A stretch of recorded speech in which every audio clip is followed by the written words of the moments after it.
You know, back in the day, I got labeled a cringeworthy title quite a lot. Mm-hmm. And that's because of the way I dressed, the band t-shirts. Inevitably, somebody was going to call me a rocker. Yeah. Little did they know I was actually jamming out to the Jop. Yep. But no, Flopping man. Aloha's 24/7. I don't know what that means. In all seriousness, though, I do partake of the harder rock, nay, the damned metal. I love it, man. It's one of my favorite genres of music. And we recently got a request to do a top 10, or a top list anyway, of our favorites. I'm going to do a top 10 since you're not particularly all into metal. You do like it, but you're not as much into it as I am. It's not my primary source of music. You're going to do a top 5. We're going to chat about these bands. We're going to do all that nonsense. But first, hit our very non-metal themes. Movies, music, story times, all kinds of shit for you. Everything goes in its house and out from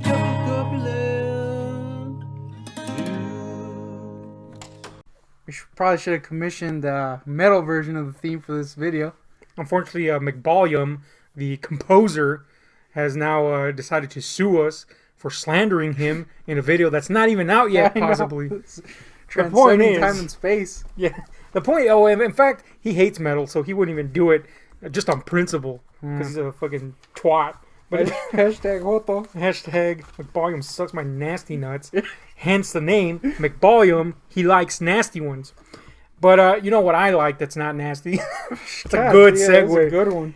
I like metal, man. Like I said, I love metal. It's one of my favorite genres of music. Although our taste, both of our tastes, is quite varied.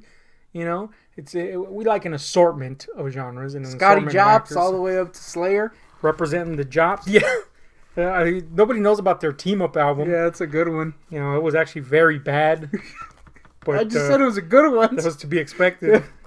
No, but let's talk about our favorites, man. There are so many. I had a kind of a hard time, bringing it down to 10, paring it down to 10. So I do have some runners-up. Do you have any runners-up you might want to rattle off? My runners-up are ones that were a little confused. Like, do they count? Do they classify? Right? Yeah. So metal's kind of a general statement. Yeah. Very different kinds.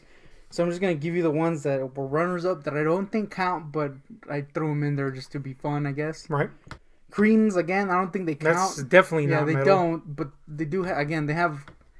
It was a confusing one. I knew they didn't count, so I put them in there as my honorables. And the White Stripes, they have some, but I don't think that's so. That's indie. Yeah. So those are my runners-up because I'm like, I don't think they qualify. I could see some elements of them in there. Maybe not the Creedence so much, but I just like them. You just throwing that in there? Yeah. Nice. Thanks for ruining that one. Actually, yeah, I like the Creedence. Yeah, they're pretty. For that one album that fucking sucks. My knob got dry. But they're not metal. But I do have some metal, unlike your fucking list. Apparently, some metal runners up. They didn't quite make the list, but I had a hard time taking them off the list, so they're worth a mention. Right off the top, Tool. I mean, that's kind of a standard of a lot of top 10 metal lists. It's not going to be on mine, so maybe that makes me a dumbass, but I had Creedence in my runners-up, yeah, so you're already so above you're the me. dumbass. So, yeah, man, but Tool definitely deserves a mention. One of the most technically versed bands out there. And, just the type of band that you can break down on all levels, lyrically, musically, etc.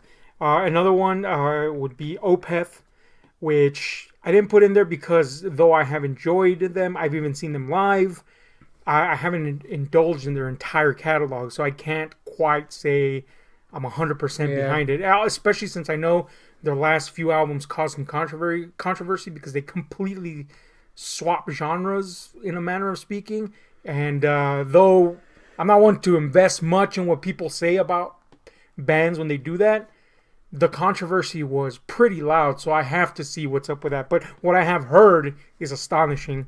And another one is anything Devin Townsend's involved in, from the Devin Townsend Project to Strapping Young Lad. Again, another very technical centric person, and just an iconic personage in metal overall himself. So, but those are just some honorable mentions. I would like to add, on the less technical side, doom metal icons to some, I know you think they're cringy as fuck, but you've admitted that there's something good there, and that's Candlemass. Which, Hell yeah. let me just put it out there. They make the worst music videos ever. They're so bad. But they're pretty damn good. We're probably not going to be able to show you the music, so here's a shot from that video. Yeah, it fucking sucks. It's not good. It's not. The production quality is super low on Like, that. ours is better than that shit. Yeah, we're actually making a Doom metal classic right now. Yeah. We gotta compared to go that, like but this is the best move. Another one that I think deserves a mention is Manila Road. And just saying that's like, you know, unless you're really, really into metal, that's probably like, who? Sounds like Vanilla Ice. Yes, it's not the greatest. It's not even the most metal name ever, but their output is pretty astonishing. They kind of bridge a gap between, you know, like Black Sabbath, sludgy doom, to Dio-esque, you know, power metal. But they're very much their own, and they're very, very underrated and underappreciated. So I'm just going to put those out there. Let's get down to it. My number 10 is a French band called Gojira. That's right, fucking Godzilla is the name of this band. Now, I first came across these guys back in 2000-ish, like 4 or something. And initially I wasn't way into them, but they had gotten a lot of good buzz. And it was only until later that I started really indulging in their catalog and discovering why they were so lauded. And I can't really pin down their sound, and that's part of their appeal to me. The vocals are extremely haunting on just about every track they release. Very unique delivery.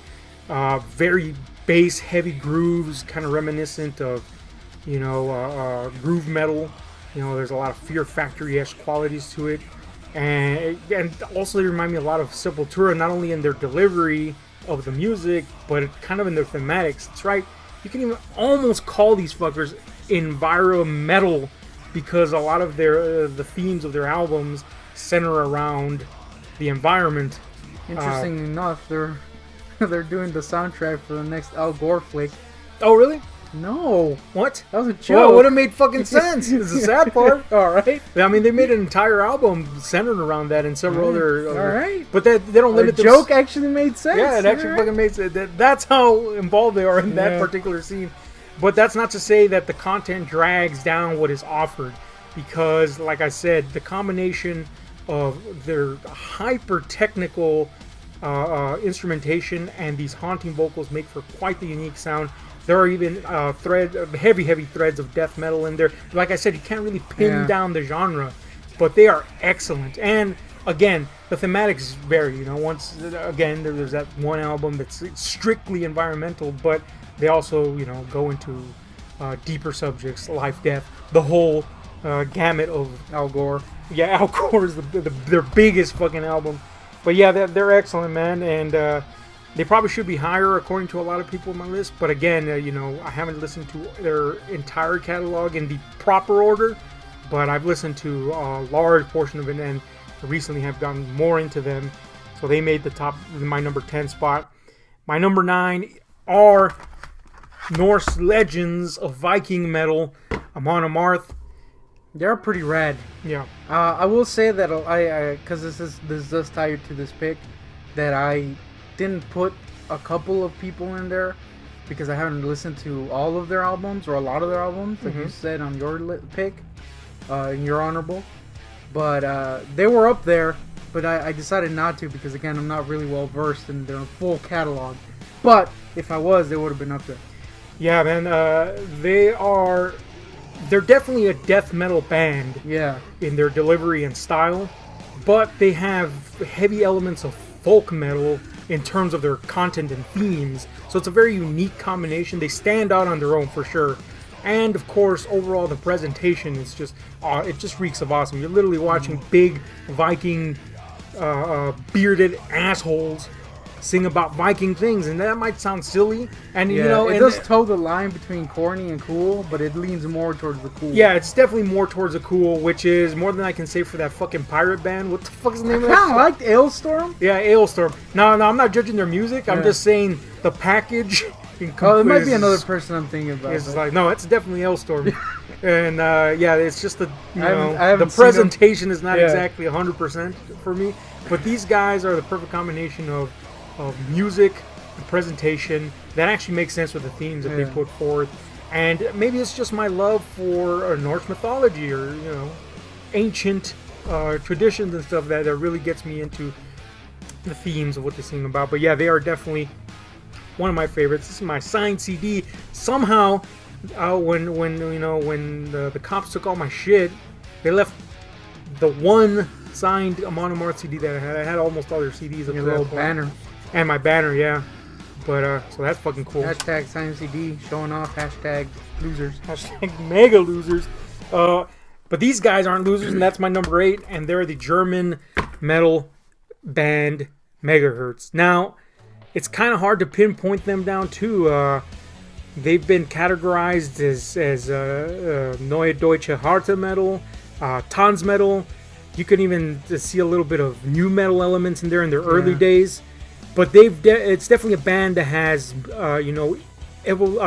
evolved as time has passed. And of course, they lost their lead singer, Alex, eventually, and they had to change over. And there was that one Made fucking it sound album. like he died. No, he went on to form another band, Eisbrecher, which is also really good, but much more on the industrial kind of club sound Alright. is what I was going for there. But anyway, Megahertz had just one album of lull, really, and that was Megahertz 5. It was a bad one too. It was not a good album. They were trying to find their footing after Alex left, and they found it. And the replacements have been spectacular. They've even gotten better. It's like if the guy never fucking left now. They sound almost exactly as they did right before he left. But Megahertz, this is not their greatest album, by the way. It's one of the few I have left. People know probably. It's probably one of the most well-known ones. But yeah, they range in style, but they're absolutely awesome to hear. Very cool if you like Euro metal, which I do, of course. That's my number 8. My number 7 is kind of a cheat, and that's Black Sabbath. Now, I'm just including 2 eras of Black Sabbath, and that's the Aussie era of Black Sabbath, which is the most renowned, I think, and the Dio era of Black Sabbath. And again, I know that's kind of a cheat to say that because I'm really using that as a segue to lump in Dio as a whole. And That is a bit of a cheat. it is, but it isn't, because Dio went on to explore what he wanted in his own career, and that was a more power metal sound. Ozzy, in my opinion, just kind of stagnated. Now, I know that's blasphemous for some, and I'm not taking anything away from the legend of fucking Ozzy, but I think his premier work was in Black Sabbath. And I think Dio was more, I'm doing this job, now let me go do my own thing. And, but anyway, whatever. Black Sabbath is what I'm talking about here. And they are, of course, the fucking fathers of metal in a lot of people's minds. They are the ones that, kind of cemented what metal meant. Although there were obviously other bands, i.e. Led Zeppelin and such, that... Yeah, but they were in that set time. the- yeah. They were in that time where it was like... They it was a thing now. They definitely were there in that pivotal moment, Yeah. the turning moment. Black Sabbath set the floor plan for what was to come for metal. And what can I say? I mean, they are legendary for a reason, and I absolutely love Ozzy's stuff there. It's the best Ozzy, in my opinion. I don't think he ever got better than that. I don't think he will ever be better than that. Not Not even when- Perry Mason. It was pretty. It was pretty epic. Yeah, see, You gotta admit, it was pretty epic considering. I mean, what considering it was. considering that was about a fucking lame ass show. Yeah. Again, I'm not taking away anything from Ozzy's Yeah. solo career. He just cannot beat, in my eyes, Yeah. his Black Sabbath output. Whereas Dio did beat his Black Sabbath output. But I just like to say that while I did enjoy 13, and that would be Ozzy's return to Black Sabbath, I much more enjoyed Dio's return to Black Sabbath, which he had to rename Heaven and Hell because of Sharon Osbourne's bitchiness. Mm-hmm. I think Dio not only recouped the magic, but proved that he was that versatile. Whereas Ozzy was kind of like, oh, that's cool to hear him again, but probably won't be putting this album in too many times. Although it is a great album. So Black Sabbath. Feels kind of like the music lovers preferred. Yeah, I think that's I think kinda you're seems absolutely like. right. There's definitely a division. The more mainstream love goes to Ozzy, whereas a bit more involved people might gravitate towards Dio. Not to say that we're a bit more involved. It's just our preference. I think it's your preference too. I put Creedence in my list, so clearly. So your opinion is like top fucking notch. My number 6 is a band that I discovered because of my love for the person that created it, and that is Mike Patton, one of the most influential and revolutionary figures and a living conundrum Yeah, he's a bit of a weirdo in music history. And again, this is a guy you can't really pin down.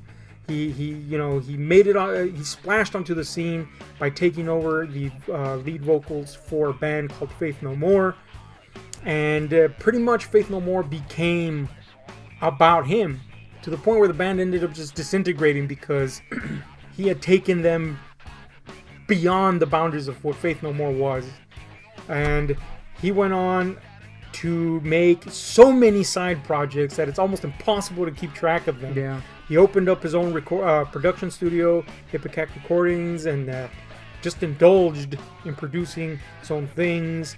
The Mike Patton Project, which was, oh man, I forgot the name. He made a pop album, basically. He went and sang opera and toured the world with it. It's hard to pin this guy fucking down. He used this clout from Faith No More to make one of the most utterly confusing, yet impossible to not listen to bands called Mr. Bungle, which, what is that? You just wonder the whole fucking time, what am I listening to? Not in a bad way, you're just kind of like, what? Where do I even slot this? But the point is, of all those projects, there was always something a little bit metal influence in them. Some more than others, but the most, I think, metal influence that was still strictly Patton was Tomahawk. And this is a band I immediately fell in love with. I think it's the epitome of Patton's work. I think it's him at his most refined and most creative. Here he's boiled everything down that he's learned over the years into a package that works. And it works on an album-to-album basis because each album sounds distinctly different to the previous one. And that's just something you invite when you love Mike Patton. You want variety, and he always delivers that. And of course, top it all off, he's got one of the most unique voices in the industry. Period. The music industry, not just metal. Tomahawk. Or just in general, really. Yeah. Tomahawk is my number 6. Now we're getting down to the top 5. You have a top 5. What is your number 5? My number 5 was one that I struggled with putting in the 5 spot because I haven't listened to all of their, like you said, previous in your pick. I haven't listened to all their catalog, nor have I listened to most of their catalog. But what I have heard kicks my dick off, and I really like. So I kind of had to put them there, and that's Iron Maiden. Mm-hmm. Because, man, they got some pretty badass little anthems that are actually badass to listen to, and when you really listen to them, pretty damn impressive when it comes to the musicality of them, specifically when it comes to the guitars and all that shit. But I mean, what is it, like power metal? Would you count it as that? If you were to put it in something, it'd probably be the power metal subgenre. It's very 80s, but in a good way, and it's the kind of 80s metal that doesn't feel dated. Because there's a lot of stuff that's dated. I don't think Iron Maiden has ever fallen out of the metal community's liking or favor. It's not like a AC/DC where it's not that people have disliked them, it's that they've just gotten so used to them that they just put them in the background. Iron Maiden has always been relevant. Yeah, and you pop in an album and you're going to listen to it because it sounds badass. And I mean, testament to this is how many fucking Iron Maiden patches you still see on fucking jackets. That style's not even a thing anymore. But if you see a metalhead with a fucking jacket full of patches, Eddie's gonna be on there somewhere. Yeah. Their mascot, it's just one of those iconic bands that transcends the music. But of course, if you do listen to the music, it's pretty damn good. I mean, you just can't help but be involved with them. very good choice, I gotta say. Yeah, man. If I had, the big debate was always who's better, Megadeth or Iron Maiden. If I had to pick, Iron Maiden. I mean, I love Megadeth, but I'm with you on that. Oh, Iron Maiden for me. I always like the vocals. And I mean the real one. Just stick me in one of those so I could die. Yeah, the vocals are fantastic. My number 5 is a band I'm currently wearing. I skinned them and made clothing out of them, so that's a fucking thing I did. I might as well have, because they've kind of disappeared off the face of the fucking planet. Yeah, they have. There was some issues between the band members. I think they've ironed them out. It appears that they're going to be touring again and recording. They've officially announced it, so crossing my fingers here. But up to the point of their, disintegration as a band, they had released iconic album after iconic album. Not a single dud in their entire discography. They are System of a Down. Now, they unfortunately get lumped in the new metal subgenre. Yeah. I don't understand why. They're kind of hard to pin down. Yeah, they came out during the rise of new metal when Linkin Park and Limp Bizkit were, but they are not. New metal usually is categorized as kind of like a rap rock mixture. These guys are definitely not that. I've never understood why they lump them into the new metal category, other than that they came out around that time. But if I had to designate their strongest point, it's not only their technical capability. They have one of the best guitarists in metal and in the industry in general, in Darren Malakian. I mean, he is just top of the pops there. But also that their subject matter, though delivered in a amusing fashion, is actually very deep, and they tackle social political issues in a way that interests the listener, which is something I can't say about a band that I like, mind you, but that kind of drags me down because eventually the social political message gets too heavy, and that's Rage Against the Machine. I just can't continue listening. As much as I like Rage Against the Machine, I just can't listen to an entire album in one sitting because it just leaves you kind of bedraggled by the end. You're like, all right, shit, man. We live in a shitty world, but fuck. Whereas System of a Down... Sing about something else, dude. Yeah, System of a Down... doing it in a different way. System found a way to deliver the message in a package that was catchy, that was effective, that entertained as well as informed. And, Serge Tankian, the lead singer, is, of course, a very unique vocalist on top of that. So it just makes for a perfect confluence of band members and sounds to create who else can you compare to the System of a Down? It's one of those bands. Yeah. Who else is like them? There's nobody else like them. They stand out that much. And again, just to emphasize, their albums got progressively better. I know some people say that Toxicity is their best, their second album. I really like the last two. Yeah, I thought they just got better and better, I thought Steel's album was better than Toxicity, and I thought Mesmerize and Hypnotize was their masterpiece up to this point. And hopefully that will continue if they ever actually get back together. So that is my number 5. What is your number 4? Mine, you went from something that's actually relevant and has a message, and I'll go into something that's kind of stupid, but kind of awesome. That's Robert Zombie, aka Rob Zombie. Most of the songs are just kind of listing things that sounds weird. Yeah. Talking about rat binks and shit. I have a string that's gonna suck on the little light that's burning up there. That's not even a lyric, but it's gonna be in the next one. Yeah, it sounded like a Rob Zombie song. It's gonna be in the next album. Yeah. Yeah. So a lot of yeahs, a lot of pointless shit, but he does it. He puts it in a package that's kind of awesome sounding. Yeah. And I kind of okay. So I mostly listen to the first couple albums, but recently I have been listening to a couple of the newer ones, and the sound did change. It's a little more 60s-y, more like psychedelic-y, but it's still very much Rob Zombie, and it's still very much stupid. But in the best ways possible.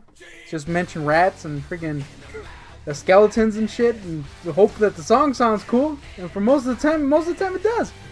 If there ever was a witch's brew of lyricism, it's Rob Zombie. Yeah. And ironically, that was just a lyric that he wrote. Yeah. Yeah, you're absolutely right. His lyrics 90% of the time make fucking no sense at all, but you're just bopping along to him. He is 100% fun. He is, a matinee fucking showing of some gore fest put into music form. His songs are basically what his movies are. Like, Yeah, freaking corny shit that just works. yeah.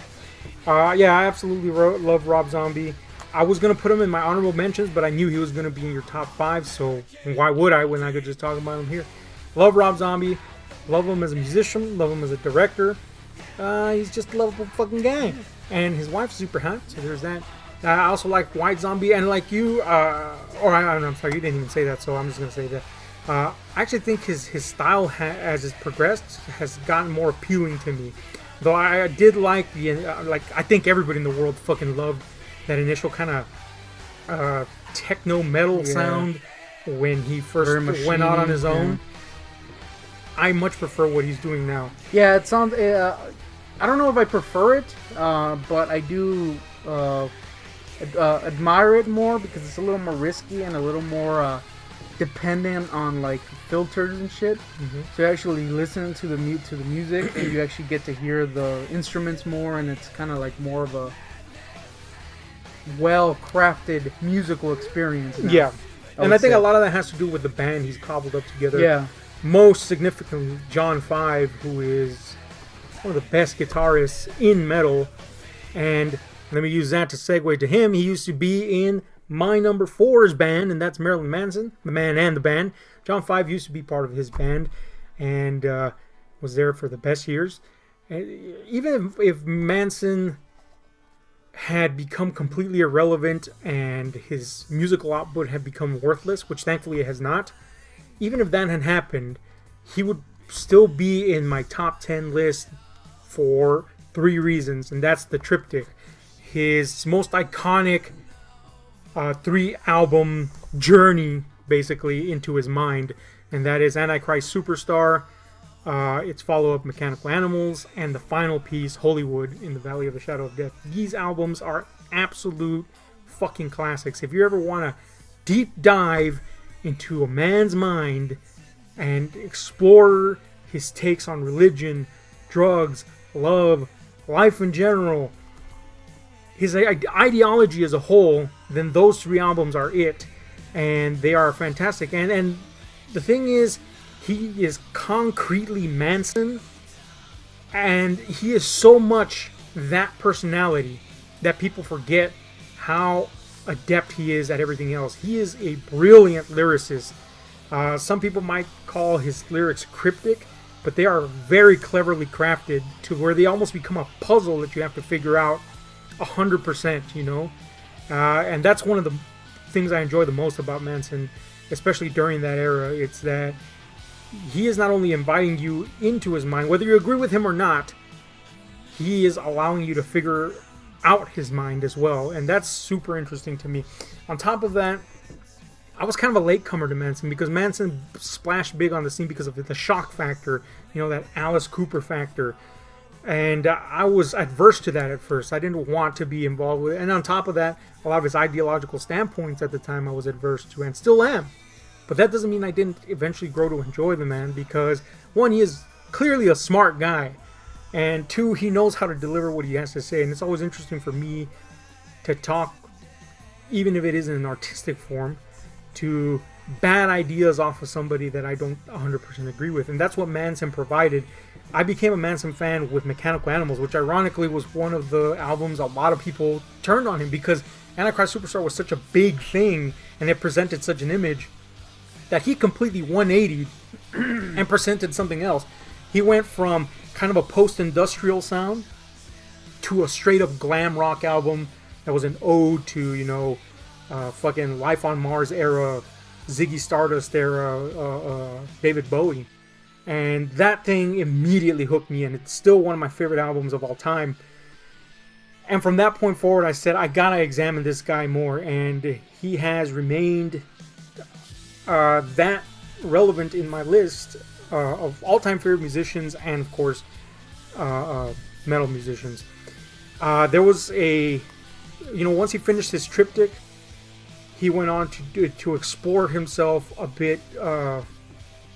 He basically stretched out his legs to some success with I think with Golden Age of Grotesque, and then there was those 2 albums that they weren't great, and that's Eat Me, Drink Me, which was 50% of a good album, I think, and that was him indulging more of the goth angle. And then there was the High End of the Low, which was really the low end of a career that had been on the high. That album I haven't even listened to it again since I bought it, and I tried it twice, and I was just like, I can't do it. Suck your crack at your eyes, what you're saying. Yeah, but he returned to form, and he's been going strong. The Pale Emperor was great, etc. He's returned to the Manson of old, and yet he still explores different things. He is just one of my absolute favorites, man. Not only does he entertain, he intrigues. He's a human conundrum. I love the guy. It's weird. I should technically hate this guy, but I kind of don't. If you met him, you probably would. Oh, I definitely would hate him, but I can't hate his art. Yeah. There's no one thing. His way. Manson. Yeah. Quote that was guy. Stupid fucking fan that sucked my. Manson fans tend to be dicks or dumbasses, I should say. But yeah, man, it's just one of those people that intrigues me as an artist. And there's one thing you can't take away from Manson is that he is legitimately an artist.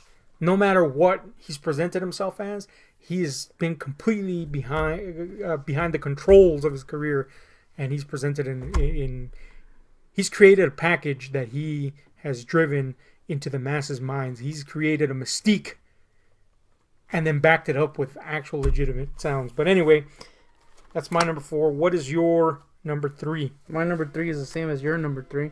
So there we go. That's my boy Danzig. Now, I will say that he kind of went through a little bit of a rough patch there after the classic albums. And he's kind of a corny guy, I think, wearing claws and going like this. If you ever wanted to see Sigourney Weaver sing, well, there you go. But you can't deny how legendary the guy is. Also, this guy kind of looks like Benedict Cumberbatch. So yeah, he's pretty damn badass. Vocally, pretty damn great. Yeah, Danzig is in fact my number 3 as well. And it goes without saying the guy is a fucking legend. Not only in metal, but he's a punk legend as well. That's where, he began in the horror punk field.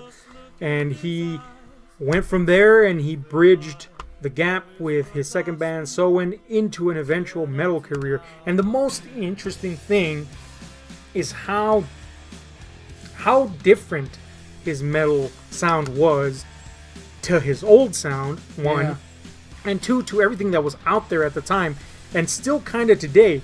In fact, I don't think anybody besides imitators, and he has many imitators. One of those great albums, Zombies, indie band that released one album, and that's it. It was basically a Danzig album, and there's so many imitating bands that are influenced by Danzig, but there's never been a successful band that that grew out of a shadow. It's just been Danzig. It's one of those. He's not only an icon, but he set his own footprint in the field that nobody has really copied or imitated to success since then.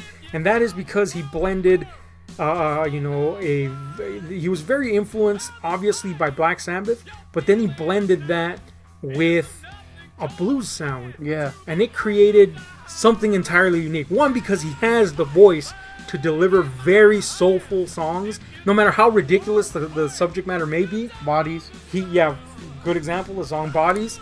It's literally about bodies. But anyway. Good. So that's not really a good example, but the point is, and this is, I think, the epitome of his blues metal sound. That's Danzig 2, Lucifuge. But he went on to explore that basically for 4 albums. And by the time he got to his 4th, he was, kind of segueing out of the blues metal sound.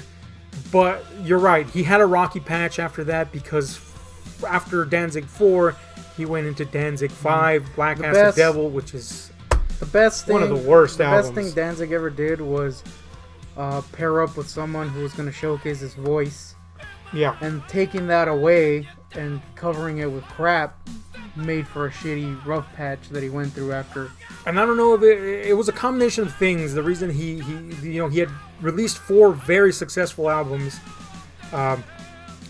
They hadn't initially been successful, but upon re-release of the single Mother, they were successful in retrospect. But I think by then Danzig has always been a controlling guy. To this day. Call it ego, call it the fact that he's a legend and he kind of earned a little bit of ego. Whatever the case, by the time he had grown tired of Rick Rubin's production hand, he decided, I can produce my own albums, when clearly his production quality wasn't that great back in the day. Whoop! So he went on to make a terrible 5th album, Black Acid Devil, which was Danzig doing industrial metal. And he just didn't. He's not an industrial metal artist. He just isn't. Industrial metal was huge at the time because of 9 Inch Nails, and he attempted something there, and he fucking failed. Fell flat on his face. It sucked. I think he knows it sucks. He rarely ever sings songs from it in live. It's terrible. Nobody cares for this fucking album. So he tried to fix it with Danzig 6, and it was moderately okay. But then he finally decided, you know what? I think people are right here, and plus I need money for my kitty cats. Yeah. And he returned to form somewhat with I Luciferi, Danzig 7. And from there on forth, the Circle of Snakes, Danzig 8 was awesome. Death Red Sabbath was awesome. His newest album's awesome. He's back on track. He's awesome. He's a living legend at this point, I recently saw somebody actually put up footage from his reunion with the Misfits on YouTube. Surprisingly, it didn't get taken down immediately because he's known to hound people for that. And, you're basically seeing a fat guy barely able to sing anymore. And you're like, fuck it, man. It's Danzig. He's that legendary. So I'm with you on that. Danzig is awesome. Check him out for very unique sound. Just avoid albums 5 and 6. And you'll pretty much be pleased, I think. I'm glad that he didn't get cast as Wolverine because we'd have like a fat guy now. At this point, yeah. It wouldn't be cool. And then, it was pretty cool watching that Misfits footage because it was, first of all, it was fun to see Jerry Only not be hated by everybody else, the bassist of the Misfits. And it was also kind of funny to watch Danzig, who basically just looks like a barrel now with Sigourney Weaver's head on it. Yeah. And, he's there doing his barrel thing, barely able to breathe. And you got these 2 muscle-bound freaks in Doyle and Jerry Only. And I'm like, man.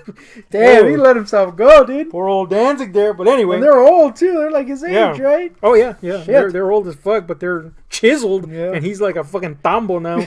Anyway. Hashtag tambo. Number 2. What is your number 2? Hit me with it. My number 2, you already kind of talked about him. Mm-hmm. So we'll breeze by it a little quick unless you want to add something else.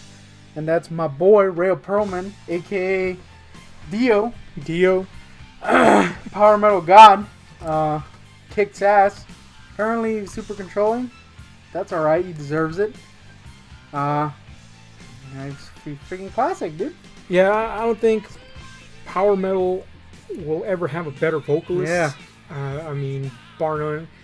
He is like, avoid his videos because they're super corny. Oh yeah. But unless you like seeing a Rail Perlman struggling to pick up a broadsword. Yeah, but for like 3 minutes. This tiny fucking elf of a man. Ironic because one of his first bands was Elf. But yeah, man, this little fucking package of a dude, this horrible gypsy looking fuck, frizzy hair, just happens to have one of the most powerful voices, and he's a fucking power metal legend. Yeah. This is the guy that basically made it okay to sing about fucking dragons and shit. Yeah. And Tigers it made sense. And shit. Yeah, Dio is amazing. Plus his freaking cover is pretty badass. One of the best vocalists in metal, if not the best. The preferred vocalist of Black Sabbath, as you said, for stuck-up assholes, I guess. So I guess we're stuck up assholes. A guy that I think deserves more exposure than he gets. People know about him through Holy Diver and shit, but I think he deserves more people. Yeah, he definitely. His initial claim to fame was sadly behind one of the biggest voices in metal. So he's always probably going to be behind, in the shadow of. But really, he doesn't belong in the shadow of Ozzy because they are so vastly different. So there's that to consider. But if you haven't enjoyed Dio, now's the time to go and check him out because he's a legend for a reason. But we're getting to number one. What is your number one? Well, you didn't say your number 2. Oh, yeah, that's right. Because I'm a fucking fool. Yep. My number 2 is... That's right. I don't have a CD, so... A little pamphlet. Now, I used to have all the CDs, but of course, the old, getting arrested and having your shit taken by fucking cops Strikes again. strikes again. So, yeah, my number 2 is Arch Enemy, a melodic death metal band from Europe. What can I say about this band that I haven't said before in a podcast video that we released? But, yeah, man, I actually discovered this band when they were already on their second singer, and that's possibly the most renowned iteration of the band, and that's when Angela Gossow became the lead vocalist. And really, her entering the band made them the global icons that they are now. You know, before that, they were this little-known, technically very well-versed band, but they had a very iffy vocalist and lyricist. Again, there's some people that prefer him. It's just that it felt more like an experimental band that never quite gelled in style. It was until Angela Gossow came in and took the reins that they really had a drive, and they became not just a death metal band with experimental notes. They became a melodic death metal band, period. And on top of that, they had a very anthemic sound and quality to their music. This is essentially the queen of metal, in my opinion. We Will Rise, a lot of very anthem-like songs. Eagle Flies Alone, etc. There's just that unifying togetherness quality to everything that they deliver, and that translated. It's weird coupled with the death metal sound. Yeah. Personally, I'm not a huge death metal guy, but I do really like Arch Enemy because of how, not because catchiness comes with the fact of with how they structure their music. Mm-hmm. So I will say, because their songs are really catchy. Yeah, you're like, I can listen to this shit all day long. And some people might say, well, that's just mainstreaming. No, that's them crafting a song that'll stick with you and keeping their skills. The Amat brothers were the heart of Arch Enemy before Angela Gossow came in. Angela Gossow just came and gave them direction and a distinct sound, and they just brought their skills along with it. So they still have that very, very technically sound instrumentation. These guys play off each other extremely well, but yeah, like you said, they have that that quality to them, that catchiness, and it's translated to their third singer, Angela White-Gluz, who was a metal vocalist on her own before she was recruited. When Angela Gossow decided to leave the band and serve more in the background as its producer and manager, and Angela White-Gluz has stepped up, and surprisingly, despite having her own very distinct voice, it's almost like they didn't miss a step. And now with their most recent release, Will to Power, it's become the transition from Gossow's Arch Enemy to Alyssa White-Gluz's Arch Enemy, I think, is complete. And it was a very, very smooth transition. I think they're here to stay for a while. They're awesome. I love them. Arch Enemy is my number 2. Let's get to the big one, the number 1. I think we'll agree on this one. Am I right? Yeah. Yep, we're right. I'm right. And it goes without saying that number 1 is the German legends, Rammstein. Interestingly, you picked my least favorite album. This is my favorite album.